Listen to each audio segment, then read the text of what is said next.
Eu falo assim que o nosso trabalho é uma panela de pressão e a gente precisa ter essas válvulas que deixam escapar a pressão, pensar em outras coisas, fazer isso que estamos fazendo hoje aqui. Somos uma empresa grande, temos esse número de funcionários que você falou, temos 13 fábricas, mas a Cibra não tem escritório nenhum. Nós trabalhamos 100% remoto, obviamente, o pessoal que trabalha na fábrica, eles vão na fábrica para trabalhar. Quando eu não estou viajando, que eu viajo bastante também, quando eu não estou viajando, estou em casa, trabalhando online. E o meu sonho, na época, era ser fazendeiro, eu não queria ser presidente de uma empresa, nem passou pela minha cabeça jamais isso. Então eu queria ser fazendeiro. A fazenda dos meus avós tinha os meus tios que tocavam a fazenda, então não tinha espaço aí. E eu fui empreender, fui plantar eu mesmo. E foi um fracasso absoluto. Foi um fracasso rotundo. Quais foram as lições? As lições foi que quando eu achava que eu sabia tudo, que tinha tudo o que eu precisava para ser um bom fazendeiro, porque tinha passado pela faculdade. Isso é uma grande mentira. A gente precisa aprender muita coisa depois. Então eu não me preparei suficientemente para esse empreendimento. Cometi muitíssimos erros, e a gente fala dos erros. Esse programa aqui não é uma hora, esse programa aqui são dias. Então a gente cometi vários erros, fracassei rotundamente e aí tive que começar a minha carreira profissional no vermelho, devendo dinheiro. Porque o resultado do empreendimento não foi bom e aí você foi para a carreira profissional. Exatamente. Tive que ir, a gente encontrou uma oportunidade de comprar uma empresa, Cibra Fértil, aquela que você mencionou, tinha 70 funcionários, uma fábrica. E hoje 1.600. Mas na verdade era uma empresa que estava quebrada, tinha muito pouca estrutura, não tinha nada, e tudo era horrível, feio, sem estrutura, sem pessoal. E aí foi ruim, mas foi bom.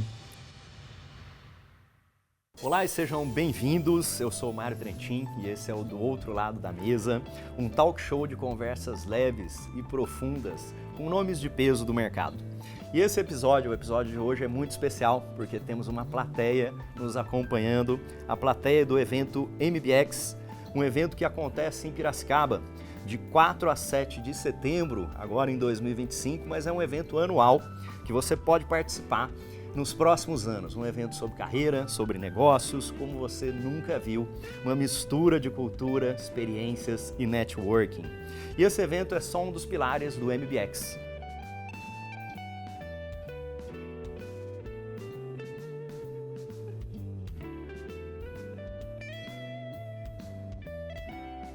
Todo mundo fala sobre o futuro do agro, esse é o nosso tema de hoje.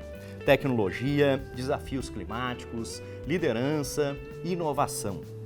Mas o que pouca gente vê é o que acontece nos bastidores do nosso agronegócio e das empresas, toda a tecnologia que nós temos voltadas ao agronegócio. A liderança de quem atravessa décadas no mercado, enfrenta crises, aposta em inovação e ao mesmo tempo constrói uma cultura focada em pessoas. E o nosso convidado de hoje faz exatamente isso. Tenho o grande prazer de chamar diretamente da Colômbia para o Brasil uma fábrica, começou com uma primeira fábrica e agora mais de 13 unidades aqui, né? Ele ajudou a transformar uma empresa que tinha 70 pessoas em uma empresa que agora tem 1.600 pessoas, aumentando mais de 100 vezes o tamanho de pessoas e o faturamento da empresa. Hoje a gente vai falar sobre liderança, inovação e o papel do Brasil como uma potência agrícola. E claro, tudo isso começa com um bom café.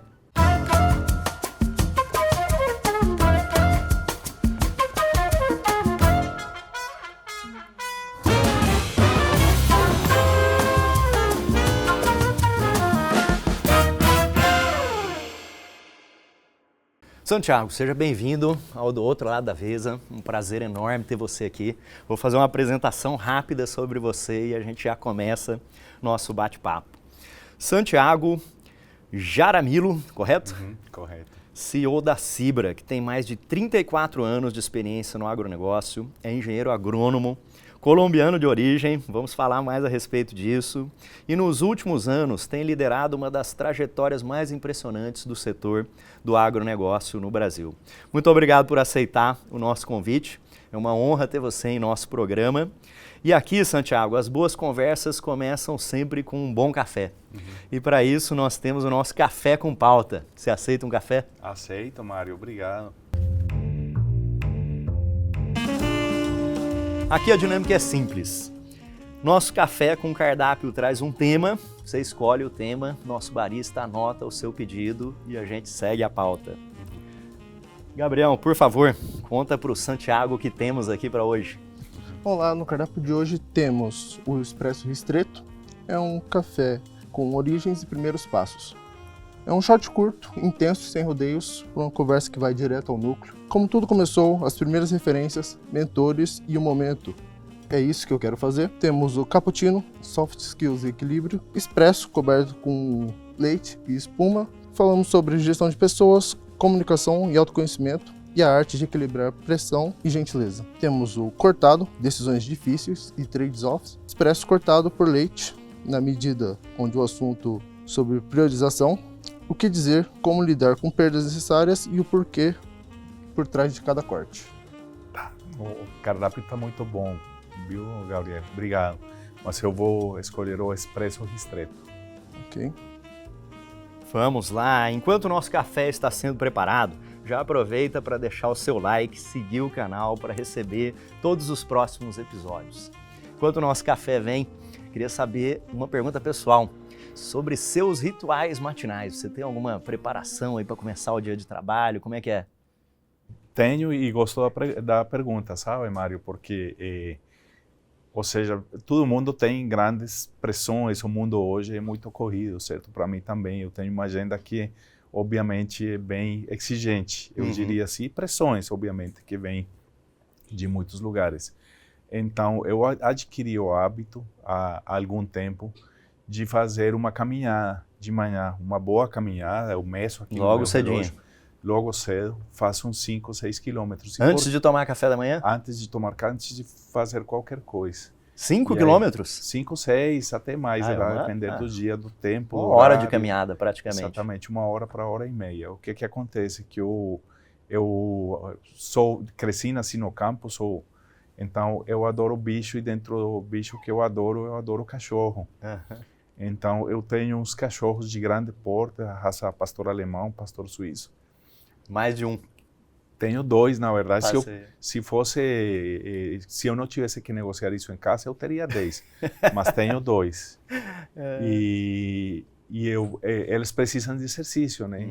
E precisam criar também uma conexão. Eles são muito ativos, né? Muito ativos. Então é uma necessidade dupla deles e minha. Então eu às vezes falo que eles me levam para passear de manhã. Mas é muito legal. Eu não faço nada nessa caminhada. Eu me desconecto totalmente. Acho que essa que é a grande coisa, né? Você ter um tempo para você ali, às vezes nessa caminhada ou qualquer outra atividade no começo da manhã, em vez de já começar agitado no trabalho, né? Exatamente. Então não olho no celular, não escuto podcast, não leio notícias, não faço nada. E às vezes a gente se pega com a mente completamente em branco, que é muito bom. Então essa desconexão é muito boa. Eu falo assim que o nosso trabalho é uma panela de pressão. E a gente precisa ter essas válvulas que deixam escapar a pressão, pensar em outras coisas, fazer isso que estamos fazendo hoje aqui. E acho que é um descanso ativo para o cérebro também. Eu penso muito nisso, que antes eu corria, caminhava ouvindo alguma coisa, podcast ou livro, esse tipo de coisa. Eu acho que mais atrapalha do que ajuda. Isso. Porque você já fica o dia inteiro consumindo um monte de informações e reuniões e tudo, no tempo que você poderia estar com a mente descansando, deixa para descansar. Exatamente. Muito bom, excelente ritual matinal. E daí, depois? E daí começou a trabalhar. Começa a trabalhar. Isso. Uma coisa importante, talvez seja bom para o pessoal aqui saber, nós somos uma empresa grande, temos esse número de funcionários que você falou, temos 13 fábricas, mas a Sibra não tem escritório nenhum. Nós trabalhamos 100% remoto. Obviamente, o pessoal que trabalha na fábrica, eles vão na fábrica para trabalhar. Mas todo mundo que não precisa estar na fábrica, na operação, trabalha remoto. Eu não conheço nenhuma outra empresa que seja uma indústria, que não seja uma startup ou empresa de tecnologia, que não tenha escritório. Então, quando eu não estou viajando, que eu viajo bastante também, quando eu não estou viajando, estou em casa, trabalhando online. Muito e bom. Eu sou bem disciplinado, então eu tenho uma agenda bem organizada, então eu já sei com muita antecedência tudo que eu vou fazer no dia, que isso também ajuda para reduzir um pouquinho o estresse e a pressão. Você já sabe o que tem que fazer no dia, o que tem que cumprir no dia, coloca um pouco de estrutura, exatamente. Bom, agora vamos à escolha do café. Foi pelo tipo de café ou pela pauta? Foi pela pauta. Muito bem, vamos começar pelas nossas origens, então. Gabriel servindo o nosso café. Eu queria saber sobre a sua trajetória, Santiago. Então, o que trouxe você da Colômbia, do campo da Colômbia? Como é que foram lá os inícios e a vinda para o Brasil? Exatamente. Então, eu sou colombiano, né? Eu sou do agro, coração do agro, porque eu nasci e cresci numa fazenda de café. Obviamente eu ia para a escola e tudo mais, mas o meu tempo era sempre muito ligado a uma fazenda dos meus avós, produção de café, e eu era muito engajado no... Já trabalhando? Isso, eu ficava trabalhando, ficava envolvido, gostava demais. Desde pequeno? Na verdade, desde pequeno. Então, eu não tive nenhuma outra ideia do que fazer na minha vida, fui fazer agronomia. Desde pequeno você já pensava nisso? Já pensava. Meus tios, tem 2 dos meus tios que são agrônomos também, então para mim era isso. Eu fiz agronomia na Colômbia, e o meu sonho na época era ser fazendeiro. Eu não queria ser presidente de uma empresa, nem passou pela minha cabeça jamais isso. Então eu queria ser fazendeiro. A fazenda dos meus avós tinha os meus tios que tocavam a fazenda, então não tinha espaço aí. E eu fui empreender, fui plantar eu mesmo.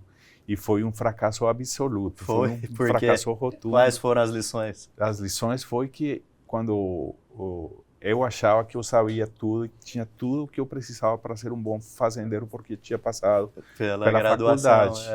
Isso é uma grande mentira.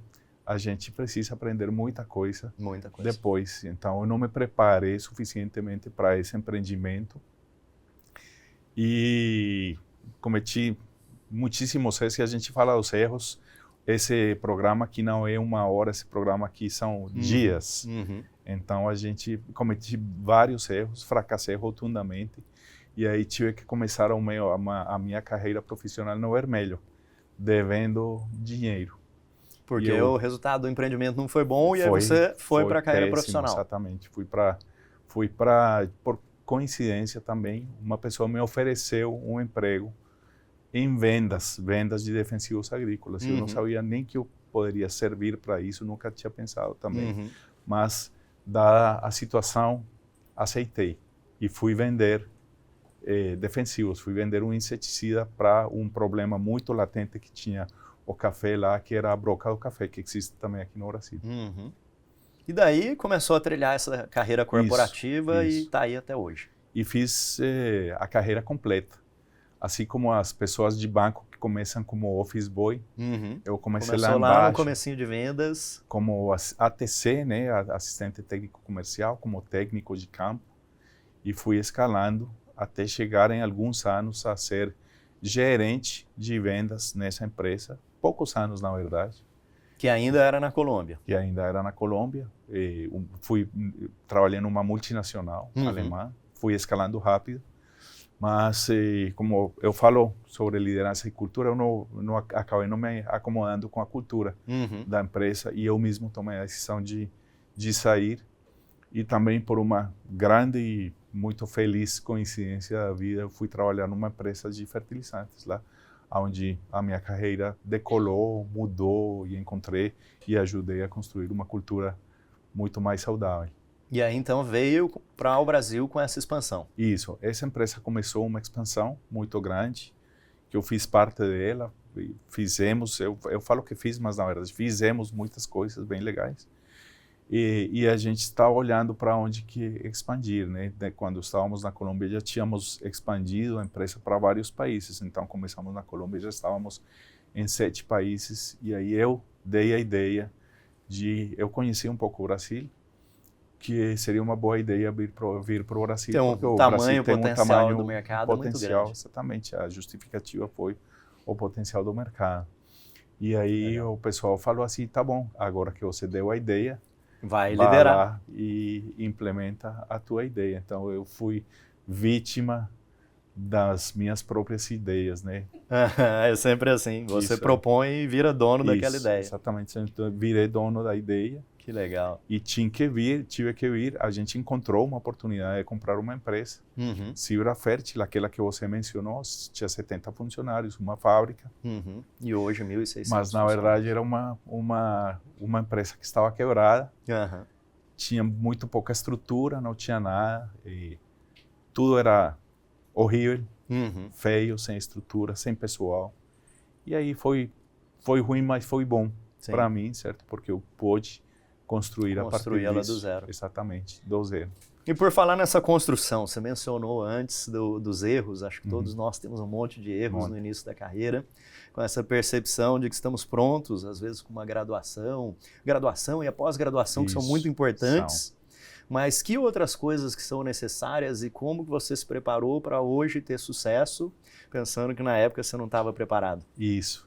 Bom, na verdade, umas coisas que se eu pensar num jovem hoje, assim como muitos que estão nos vendo aqui, que estão começando a carreira, querendo galgar algum sucesso, estudando tudo mais, umas coisas que eu acho que a gente não dimensiona é quanto tempo e esforço essa carreira vai tomar, né? Então, hoje que a gente é um pouco menos jovem, vê os jovens um pouco apressados. Um pouco como éramos também, né? Como a gente era, exatamente. Mas, na verdade, toma muito tempo. A gente tem que ter muita paciência. Mas o principal que eu falo para todo mundo, eu recebo essa solicitação de conselho com frequência. De orientar pessoas na carreira. Sim, eu falo assim, você tem que fazer muito bem feito, com paixão, com entrega, o que você está fazendo no momento. Você não tem que pensar no próximo passo, tem que se dedicar ao que está fazendo aí. Porque se você está fazendo certo, colocando o coração, com senso de dono, você vai ser visto. E esse visto vai chegar algum dia que a oportunidade vai estar junto com alguém que está olhando para você e essa pessoa vai falar que você é a pessoa certa para o próximo desafio. A gente nunca está pronto para o próximo desafio. Né? Então, a gente assume o desafio e vai se desenvolvendo ao longo do tempo no dia a dia. Isso é muito bacana. E voltando para o nosso mercado do agro, como que você vê o tamanho do mercado, o seu desenvolvimento, o uso de tecnologia? O Brasil é um país realmente desenvolvido no agro, a gente estava conversando um pouco antes, né? Então, a gente não dimensiona, e para mim, que eu não sou brasileiro, sou colombiano, eu posso falar, o Brasil, por um lado, o potencial do Brasil como celeiro do mundo, como um grande produtor de produtos agrícolas é imenso, já é um dos protagonistas no mundo inteiro e vai ser ainda um protagonista maior. Nós somos o segundo maior exportador de comida do mundo, nós alimentamos bilhões de pessoas. Em várias áreas, né? De Café, várias áreas, laranja, exatamente. Carne do mundo. Somos primeiro no mundo em produção e exportação de muitas coisas, né? A gente às vezes nem sabe. Celulosa, frutas, café, etanol, açúcar, suco de laranja, soja, milho, suínos, frango, peixe, e com uma grande qualidade também, né, Santiago? O Brasil é muito tecnificado. O Brasil é uma referência no mundo inteiro enquanto de tecnologia no campo. Tecnologia no campo, enquanto a adoção de novas tecnologias, enquanto o pioneirismo na adoção de novas tecnologias, comparando com os países mais avançados do mundo. E uma outra coisa também que é muito importante, que não é muito bem divulgado, porque às vezes as coisas ruins são as que mais têm eco na mídia, mas o Brasil também é um dos países que tem a sua agricultura mais sustentável no mundo. Obviamente acontecem coisas, né? Tem desmatamento, tem tudo isso, mas isso são casos, mas não é o grosso. E comparado com os outros países é muito menor. Temos uma área de preservação boa, não é? O Brasil tem 63% da sua área preservada. Se a gente comparar isso com a Europa, com a China, com os Estados Unidos, eles têm países da Europa que têm 4% da sua área preservada. Eles devastaram tudo. Quase. E agora eles jogam a água suja na gente, porque a gente está desmatando. E o setor agrícola ele tem legislação muito avançada e muito estrita quanto ao uso da terra. Então, nenhum produtor no Brasil pode usar 100% da sua área. para a agricultura. Ele tem que preservar, a depender da região onde ele está, uma parte da sua área tem que ser preservada. E cumprem. Eu posso falar porque eu percorro o Brasil todo e já estive em todos os lugares. E o agricultor brasileiro é muito profissional, muito tecnificado e segue à risca a legislação. Que legal, isso é muito bacana. E das pessoas que estão hoje no agronegócio, quem quer se tornar um líder, se desenvolver como gestor, quais são as principais oportunidades e quais os passos para fazer isso? Então, é difícil. Muito amplo. É muito amplo, exatamente. Eu não poderia focar num aspecto só. Mas eu diria assim, quem quer se converter num líder tem que olhar para pessoas, certo? Sim. Por exemplo, quando a pessoa é um profissional que está numa organização, ou herdou uma fazenda, ou uma operação, um distribuidor, ou está numa empresa grande, e chega a oportunidade para ele para ser um líder, certo? Então, alguém chega assim e fala, olha, eu quero te promover para gerente de alguma coisa, coordenador de alguma coisa. Esse novo crachá, esse novo cartão, não converte a pessoa em líder. Só converte grande erro, né? Só converte a pessoa em chefe. A pessoa, nesse momento, é um chefe, mas não é um líder. E qual que é a principal diferença que tem entre chefe e líder? O chefe olha para processos. O chefe dá comandos. O chefe dá ordens. Cobra as metas. Tem que ser feito assim. Às vezes nem fala ter que ser feito assim, só faz, tem que cumprir a meta. E não olha para os demais processos que existem numa organização. Então, é óbvio que o gestor tem que olhar para resultados, tem que olhar para metas, tem que olhar para processos, tem que fazer melhoria contínua. Mas isso não acontece sozinho. O líder precisa ser um visionário, tem que ter uma visão, tem que saber para onde que ele quer levar a sua área, a sua organização, a sua empresa. Sim. E tem que conectar isso com uma estratégia, com os processos, e no meio de tudo aquilo tá as pessoas, que são as que fazem as coisas acontecer. Sim. Então, só o líder que consegue fazer essa transformação entre olhar para processos para olhar para pessoas, ele vai se converter num líder. Por enquanto, ele continua sendo um chefe. Que legal. E quais são as principais oportunidades do mercado, Santiago? Você vê assim, a gente tem um desenvolvimento em sustentabilidade, Sim. muita inovação, nós temos tecnologia, mecanização. Quais são as principais tendências no agronegócio? Então, a principal tendência, certo, é a produção de alimentos. Então, nós temos ainda não descobrimos. Você lembra aquele E tem um déficit mundial disso, não tem? Você lembra aquele desenho animado que se chamava Os Jetsons, né? Que os caras não comiam, só pegavam uma pílula e botavam e já se alimentou. Isso não foi descoberto, não foi inventado ainda. Nós ainda precisamos comer. Então, enquanto a população cresce, a produção de alimentos tem que crescer. E o Brasil é um dos poucos países que tem potencial muito grande para continuar produzindo alimentos, junto com várias coisas que eu falo. A primeira seria a área, né, a terra, o segundo a tecnologia, mas eu também tenho que falar que a gente tem os brasileiros, porque o brasileiro é um empreendedor nato e é muito resiliente por tudo que já passou. Os colombianos somos parecidos com isso, empreendedores, resilientes, enquanto a gente sabe que tem outros países que não têm essa resiliência porque estão muito acostumados a estar sempre numa zona de conforto. Certo? Países mais desenvolvidos, o pessoal não é tão, eu diria assim, tão corajoso na hora de investir. Então, nós temos isso. Nós temos essa coragem. Temos tecnologia, temos potencial, área, temos desenvolvido as nossas próprias tecnologias. Tem desafios muito grandes, também tem conjunturas do mercado. Por exemplo, hoje estamos em setembro de 2025, num momento crítico, uma conjuntura de preços baixos dos grãos, dos commodities agrícolas, juros altos. Isso é uma combinação muito nefasta. Sim.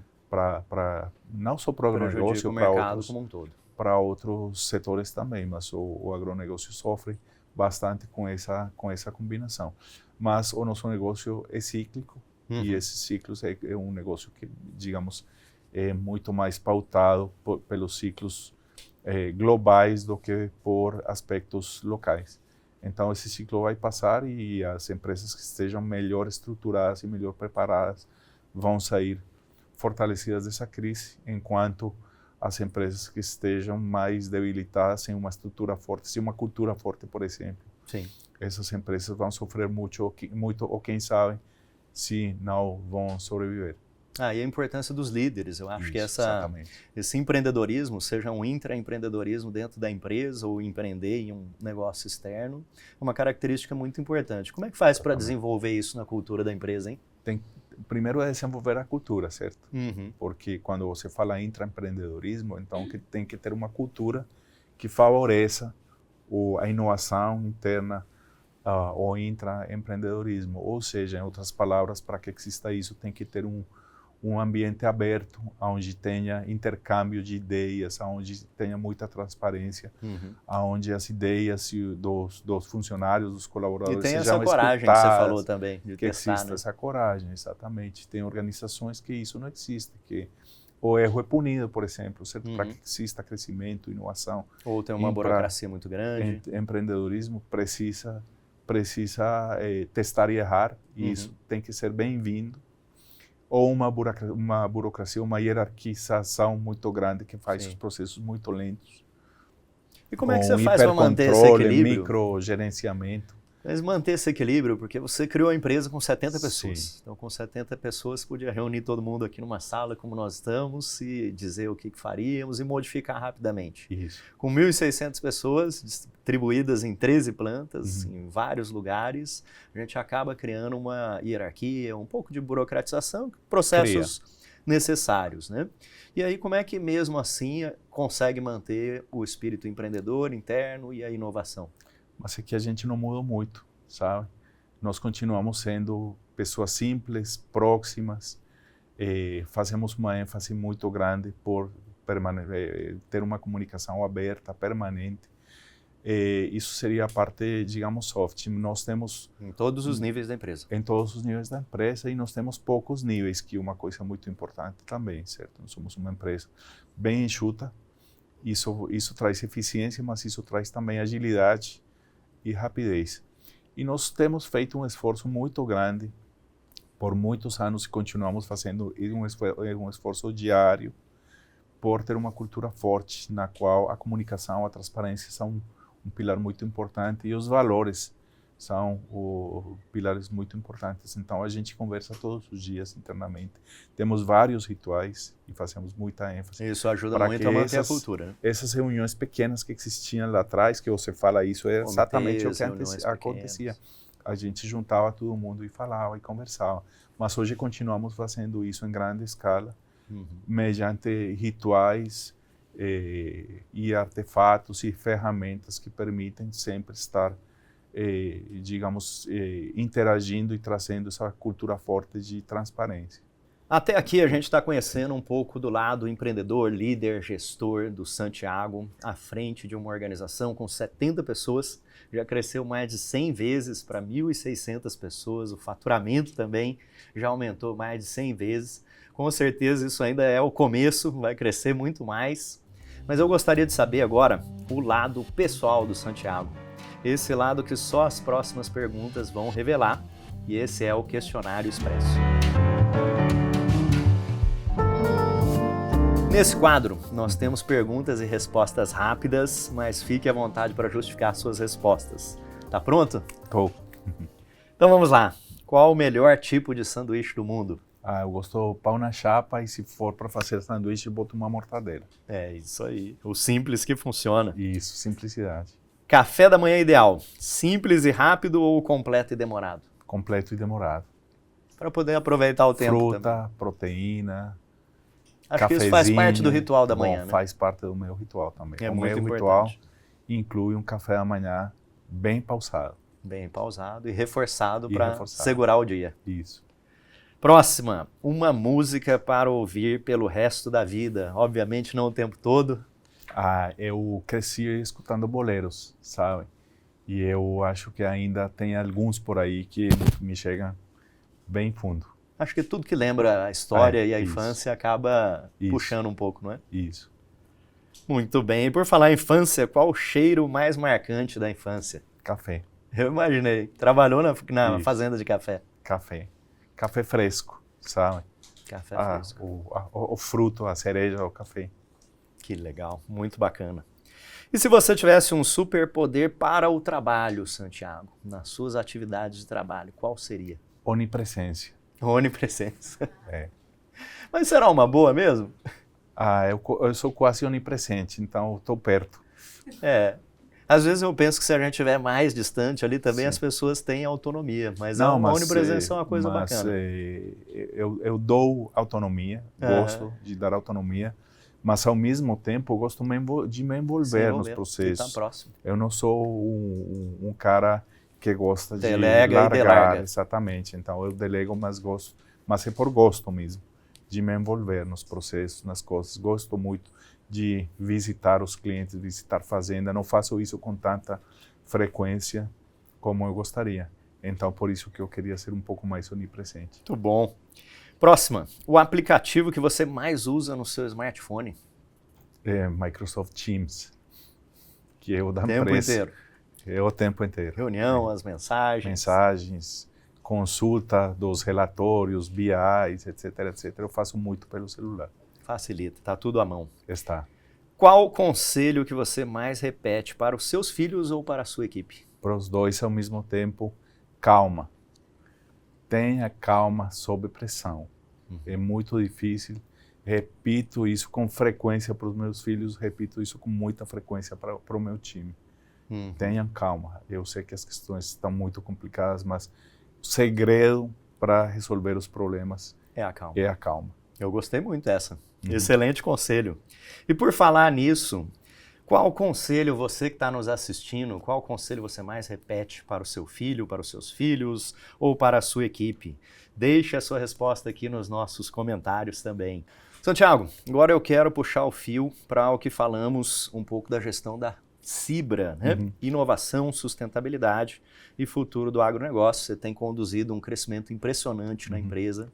Mas antes disso, vamos falar sobre liderança. Você escreveu um livro sobre liderança. Isso aí. Queria saber a história do livro e também como que ele está ligado à história da Cibra, não é? Está totalmente ligado. O meu livro aqui, não sei se dá para ver aí, Liderança e Gestão de Pessoas no Agronegócio. Eu falo do agronegócio porque o campo que eu conheço, mas liderança vale para todas é universal, as áreas. Vale para todas as áreas, está ligado à minha própria história com a história da Cibra. Chegou um momento, alguns anos atrás, que eu começou a dar voltas na minha cabeça a ideia de que eu tinha muito aprendizado, eu tinha aprendido muitas coisas. E esse aprendizado tinha sido muito em base a porrada, tentativa e erro, aprender na dor, muitas vezes. Eu comecei a pensar que isso poderia ser, que eu não deveria ficar com esse aprendizado só para mim, certo? Que eu deveria contribuir, passar para outras pessoas e talvez, quem sabe, inspirar alguns a encurtar a carreira de outros, lendo um pouco o que eu já aprendi, já fiz e comecei a fazer. E um dia tinha praticamente um roteiro para o livro. Pronto. E vi que tinha corpo, minha família me apoiou, minha esposa, inclusive, ela deu o primeiro título para o livro, ela me sugeriu que se chamasse Passo a Passo, mas no final das contas, primou um pouco mais um título que desse uma ideia de liderança do agronegócio. Quem sabe criou um passo a passo no próximo. Exatamente. Para quem está começando. Eu já plantei árvore, muitas. Já tive filhos, já escrevi um livro. Está completo. E fala que quem escreve um livro já vira escritor e não um só livro. Então eu acho que eu vou escrever mais um. Tomara que consiga. É isso aí, com certeza vai conseguir. E eu queria retomar aquela questão da cultura, como manter essa cultura sólida numa empresa que cresce tão rápido. E voltando até o livro, eu vi que tem um pilar de alta performance no livro. Isso. Eu imagino que isso está bastante ligado também a mantermos alto padrão na cultura, a proximidade. Como é isso? Está. Então, eu falo, não especificamente nesse livro está dessa maneira, mas eu tenho desenvolvido mais ou menos um modelo de liderança que para mim tem 4 pilares. E são interligados esses 4 pilares. Que o líder Já falamos um pouco de líder versus chefe. O segundo pilar é a cultura própria. Então, a cultura faz parte de tudo isso. E a terceira são os times, equipes de alta performance, Sim. certo? Que tem que ter a alta performance para que tudo que a gente faz se justifique. E o último pilar seria um complemento que é a empresa humanizada, que tem a ver um pouco com ESG, mas vai um pouco além de ESG e realmente contribuir com a sociedade, com o planeta. Isso traz, como empresa, isso traz retribuição.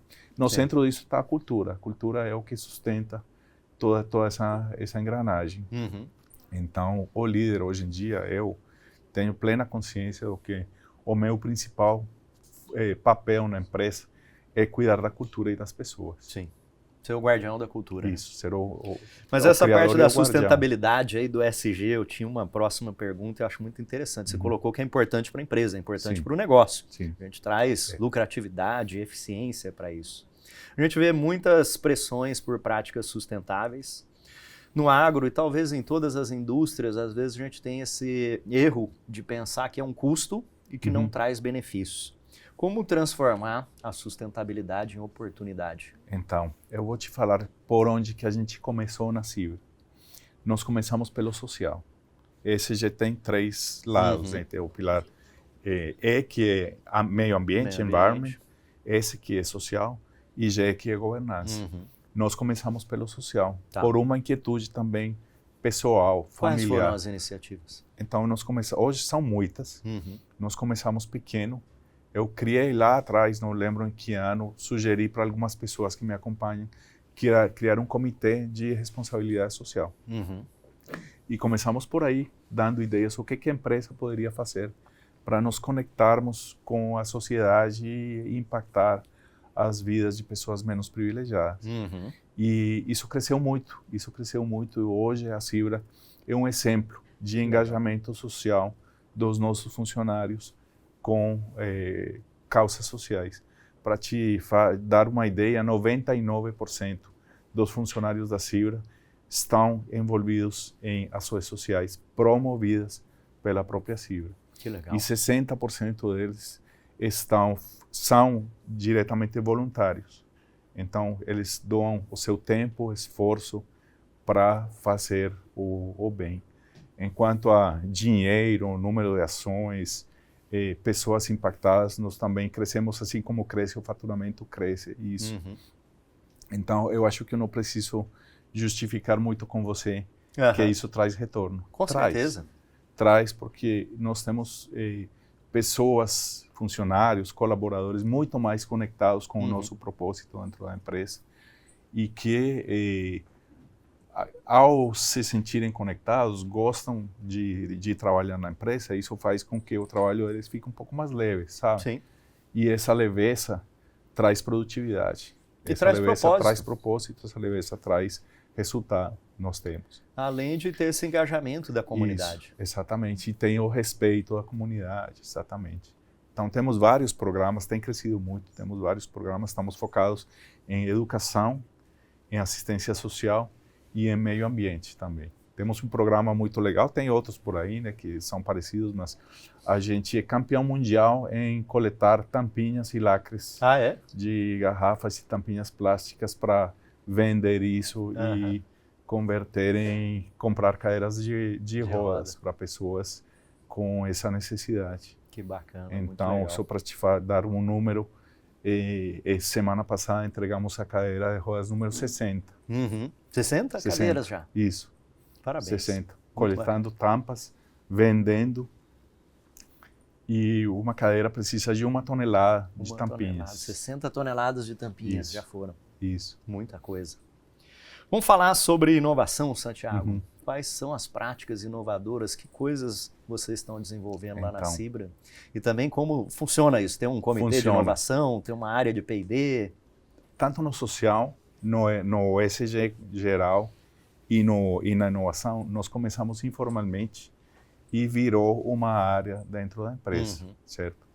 Voltando no social, no ESG, né? Começamos com comitês, grupos informais. Hoje temos uma gerência sênior de ESG E a inovação, começamos com um comitê de inovação. E hoje temos uma diretoria de inovação, ou seja, temos times diretamente responsáveis por desenvolver essas áreas dentro da empresa.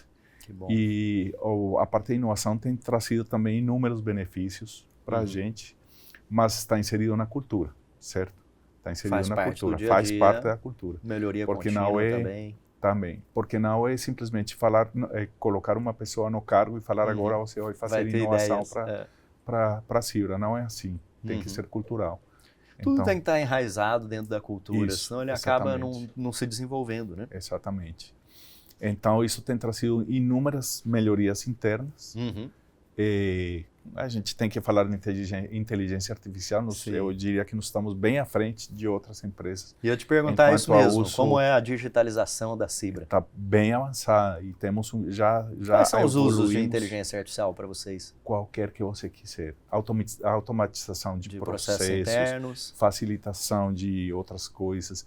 E eu diria que tem duas vertentes, que o que é corporativo, que são as melhorias internas, automatização de processos, temos muito disso. Mas também outra é que nós temos funcionários que são muito abertos, muito inquietos e usam eles próprios a inteligência artificial.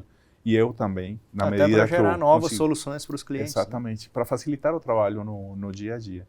E hoje já temos nós declaramos uma empresa IA First, ou seja, que todo projeto que nós empreendemos, nós daqui para frente vamos pensar primeiro como que pode ser feito com inteligência artificial. Estamos desenvolvendo um programa chamado iAgro, que vai ser o motor dessa adoção da inteligência artificial dentro da empresa. Interessantíssimo. Falando sobre inteligência artificial, Santiago, no nosso programa sempre tem uma pergunta que vai de um episódio para o outro. No último episódio, o convidado foi o Léo Cuba e ele deixou uma pergunta para você, sem saber que era você. Especialmente para você. Vamos ver a pergunta? Mário, tem uma questão hoje, acho que em todas as profissões, mas eu estou falando do meu mundo, né, no mundo do marketing, da tecnologia e da comunicação, que é o impacto da inteligência artificial na formação do time.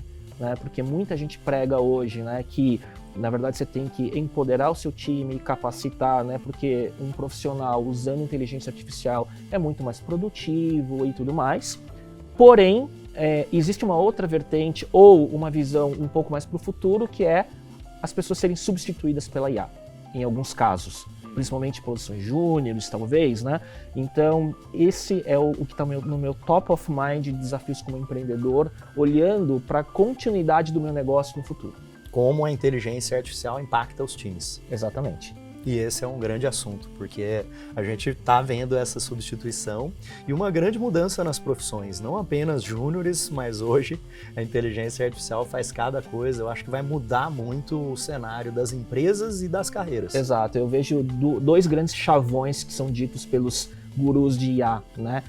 Você não será substituído por IA, você será substituído por quem usa IA melhor do que você. Ok, é uma frase que virou um chavão. A outra é, a IA vai acabar com os empregos, mas acho que no meio disso tem uma nuance específica que é o que de fato é prático você olhar para cada situação, para cada empresa, para cada segmento, sabe? Então esse é o lugar que eu queria que o próxima convidada respondesse no caso da vivência profissional dele ou dela. Olha, a inteligência artificial não é uma escolha hoje em dia. Chegou para ficar, então a gente tem que se adaptar. E os nossos times estão, como nós temos uma cultura aberta, não restritiva, então os times estão adotando de maneira muito natural a inteligência artificial para tocar os seus processos no dia a dia e para melhorar o seu dia a dia. Então a gente está tendo muitas iniciativas de uso da inteligência artificial em todas as áreas. Vendas, processos internos. Todas as áreas. Acho que essa experimentação que já faz parte da cultura de inovação da Cibra é muito importante. Exatamente. Excelente, é isso que nós queremos ver nesse quadro, provocar reflexões que passam de uma conversa para outra e vão costurando esses nossos episódios. Por isso agora é a sua hora, Santiago, é a sua hora de deixar uma pergunta, a pergunta do outro lado para o nosso próximo convidado. Mas não vale uma pergunta genérica, hein? A ideia é que você pense em alguma coisa que te intriga hoje, pode ser pessoal ou profissional, um desafio que você vive no trabalho, uma questão que você adoraria ouvir alguém falar com franqueza, responder com franqueza. Pode ser simples, pode ser provocativa, desde que seja atual e honesta. Qual é a sua pergunta do outro lado? O que você faz no seu dia a dia para criar e cultivar uma cultura saudável na sua organização? E agora, para o nosso próximo quadro, pedir para o nosso barista preparar 2 bebidas especiais, mas quem vai fazer a mistura final é você.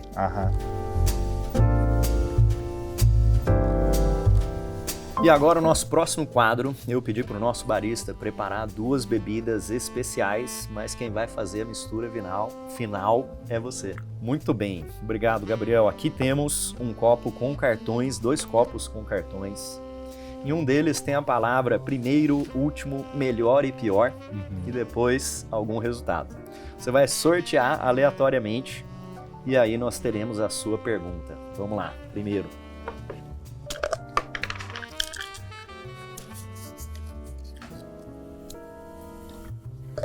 Último e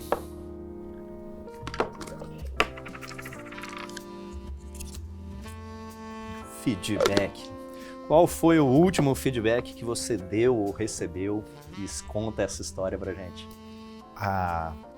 É até difícil de responder a pergunta porque eu costumo dar bastante feedback e é, digamos, no dia a dia, certo? Não é uma coisa assim, eu não sou o cara que programa 2 feedbacks no ano e tem que ser uma coisa super formal, mas eu gosto mais dessa interação.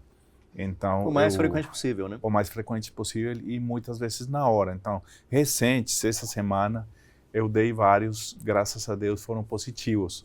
Eu dei essa semana assim, de coisas boas que eu vi, mas também, quando não é positivo, eu também falo de maneira simples, na hora.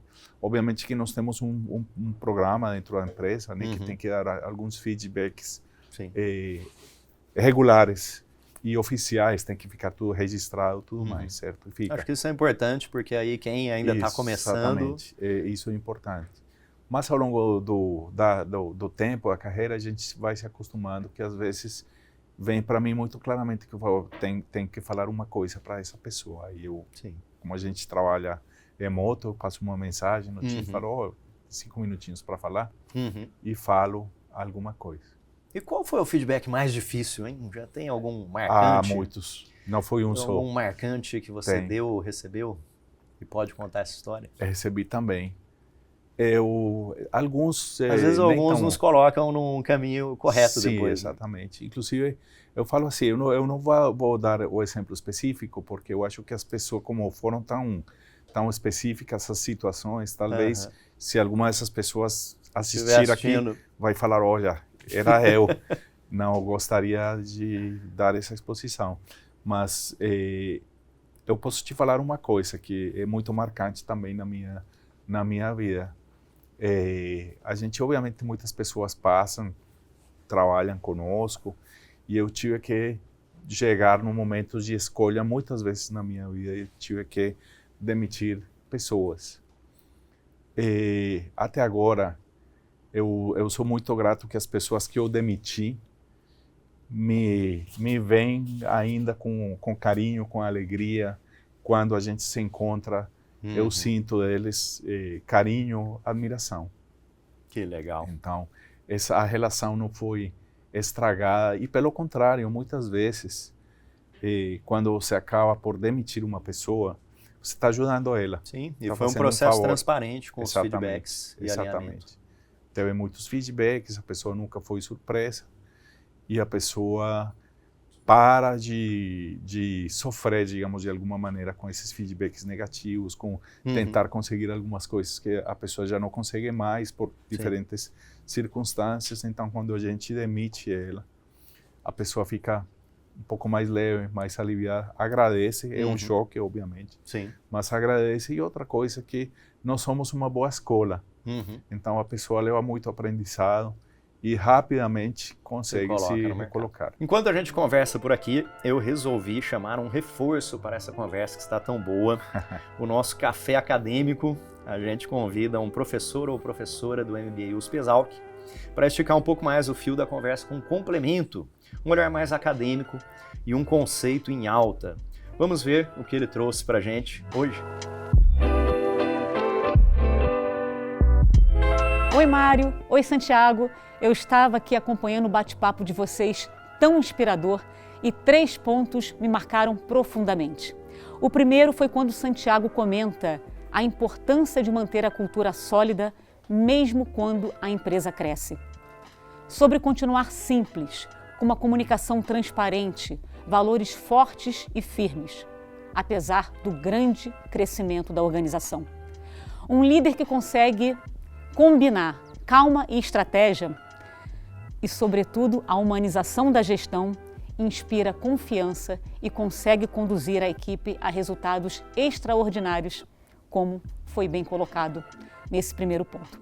O segundo ponto que eu queria abordar também é quando o Santiago aborda a questão da inovação, a importância de fomentar um ambiente onde o erro faz parte, onde as pessoas podem errar, acertar, corrigir, levantar, propor novas ideias. Valorizar um ambiente de segurança psicológica é fundamental. Isso é o que diferencia uma empresa que está preparada para o futuro. Uma liderança que cria espaços seguros, onde aprender e inovar continuamente é valorizada, consegue resultados extraordinários. E agora o terceiro ponto, que para mim foi muito poderoso, foi muito louvável, é quando o Santiago comenta que precisou, em sua trajetória profissional, demitir algumas pessoas. E essas pessoas o agradecem até hoje. Isso mostra que a humanidade na gestão é essencial, mesmo quando temos decisões mais difíceis a serem tomadas. Quando o líder age com empatia, com respeito, com escutativa, o impacto vai além do momento da decisão. Ele deixa uma marca positiva na vida das pessoas. E foi exatamente isso que o Santiago nos mostrou. Enfim, essas são as minhas contribuições desse bate-papo tão incrível, tão inspirador de vocês. Agora eu vou continuar tomando aqui o meu café para que vocês continuem essa conversa fantástica. Sempre bom quando a prática encontra a teoria de um jeito que soma. Do outro lado da mesa é uma experiência MBX com a realização do MBA USP-Exalc, que acredita exatamente nisso. Boas conversas e conteúdo que vale a pena. Aproveite e veja os detalhes dos MBAs da USP-Exalc aqui na descrição. E agora, Santiago, antes da gente encerrar, vamos para o nosso último gole. Para brindar esse papo que nós tivemos, falando sobre muita coisa de inovação, acho que especialmente sobre a sua trajetória de criar a organização desde um pequeno grupo de pessoas até um grande grupo aqui que é hoje cada vez com mais sucesso. Eu queria que você deixasse um conselho final para quem está do outro lado da mesa. Então, tenho 2 conselhos rápidos. O primeiro, a depender de quão jovem e no início da carreira que a pessoa está, eu volto no que eu já falei, paciência, persistência e faça no seu dia a dia, dê o seu melhor no seu dia a dia que você vai ser visto. E o segundo conselho, compre o livro Liderança e Gestão de Pessoas no Agronegócio, vai se divertir, vai aprender muito e é por uma boa causa, porque eu recebo, né, mas o que eu recebo pelas vendas do livro, eu não fico com nada revertido diretamente para a parte social da Sibra. Então é um duplo benefício. Santiago, um prazer enorme. Muito obrigado pela generosidade. Obrigado, Mário. Foi muito bom ter você por aqui. Gostei muito obrigado. Foi muito boa a conversa. E para você que ficou com a gente, esse foi o Do Outro Lado da Mesa, uma experiência MBX realizada pelo MBA USP-Exalc. Para mais informações sobre todas as soluções MBX, a descrição está neste vídeo aqui, tem o link de descrição. Se você gostou desse episódio, deixe o seu comentário, deixe o seu like, compartilhe também com quem vai gostar deste bate-papo. A gente se vê no próximo Do Outro Lado da Mesa. Obrigado, muito bom. Obrigado.